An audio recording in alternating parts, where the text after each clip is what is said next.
আমার পাশের কারখানা যখন করতাম তো ওদের কাছ থেকে কাজটা শিখলাম। আমার যে কোনো একটা বিষয় নিয়ে আমার সাথে রাগারাগি করে একদিন আমার বের করে দিছে। আমি এক সপ্তাহ যাইনি, তো এক সপ্তাহ পরে দিয়ে বলছে যে লোক লাগবে না, তুমি চলে যাও। আমি চলে আসলাম, বাবারে বললাম। বাবার অল্প একটা যন্ত্র ছিল, 2টা মেশিন ছিল।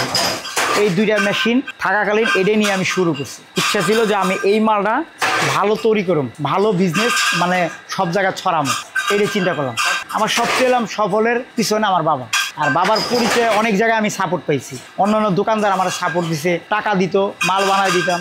এরকম আমার বাবারা 2 ভাই, ওই আমার কাকা আমার সাথে আসছিল, দীর্ঘকাল ছিল। তো দীর্ঘকাল থাকাকালীন আমার কাকা তেমন টাকা পয়সা নিত না। নিজের বিজনেস কিভাবে করা যায় 2টা পয়সা গুছায় আস্তে আস্তে আলহামদুলিল্লাহ সফল হওয়ার পিছনে তো অনেক দিন সময় লাগছে।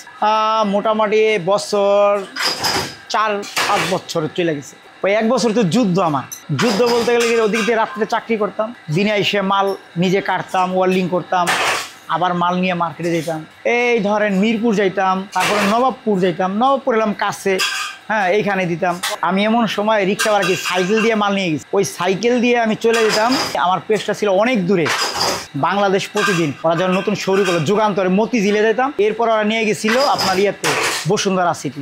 এই সাইকেল চালায় চলে যেতাম। আমি এই চিটাং রোড থেকে যেতাম। এটা আমার বাবার বিজনেস ছিল ছোট।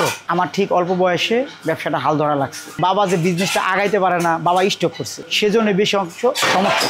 মনে করেন যে রাত্রে চাকরি করতাম, দিনের বেলায় সেই মালগুলো তৈরি করতাম আমি একা। আমি ব্যবসাটা পরে নিচ্ছি, আগে চাকরি করে কিছু টাকা জোগাইছি। আমি ফ্যামিলির বড় ছেলে, আর তো হাল ধরার মতো কেউ নাই, বয়স কম। বাবার পরে আমি, তো সেই ক্ষেত্রে ওইখান থেকে আমি কাজ করে তারপরে দিনের বেলা অন্যজনের কাজ করতাম 10টা থেকে 4টা পর্যন্ত। এরপর আবার ঘুমাইতাম 3-4 ঘন্টা। আমার নিজে কিছু করব, সফল হমু, যে এই বক্সটা কিভাবে ভালো তৈরি করা যায়। তখন থেকে আমার একটা প্রচেষ্টা ছিল যে আমি ভালো কিছু করব। সংসারে হাল ধরতে হইলে পরিশ্রম তো করতেই হইব। আর এই পরিশ্রমটা আমার সফল আনছে।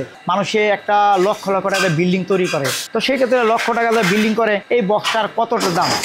লক্ষর জায়গায় যদি শতক হয়, তার একটু ভালো কিছু বানাই, ভালো কিছু মার্কেটে যাক, আর ভালো কিছু মানুষের লাগাক। আমিও মনে করবো যে একটা ভালো কিছু মাল তৈরি করতে পারছি। বাবা ওই সময় বাবা নিজেও আমার হেল্প করতো মাঝে মধ্যে আইসে। আমার বাবা এখনও চাকরি করে। আমার বাবা আমার কাছ থেকে টাকা নেয় না। আমার বাবা এখন আসছিলাম বাংলাদেশ প্রতিদিন পত্রিকায় প্রেসে আছে, এখনও বাবা চাকরি করে। আমার চিন্তা ভাবনা আরও ভালো কিছু মাল তৈরি করব। এখন এই মালগুলা ধরেন ঢাকা শহরে উত্তরা গুলশানে যায়, ডিস্ট্রিক্টে তো মনে করেন যে এদিকে আপনার চিটাং পর্যন্ত যায়। এখন আমি চাইলে ভালো কোনো ফ্ল্যাটে থাকতে পারি, কিন্তু সেক্ষেত্রে আমি এগুলা করবো না, চাইও না। বিলাসী জীবন আমি চাই না। আমার বিজনেসটা আরো বড় করতে চাই। মানে সবসময় অতীতের চিন্তা করতে হইব।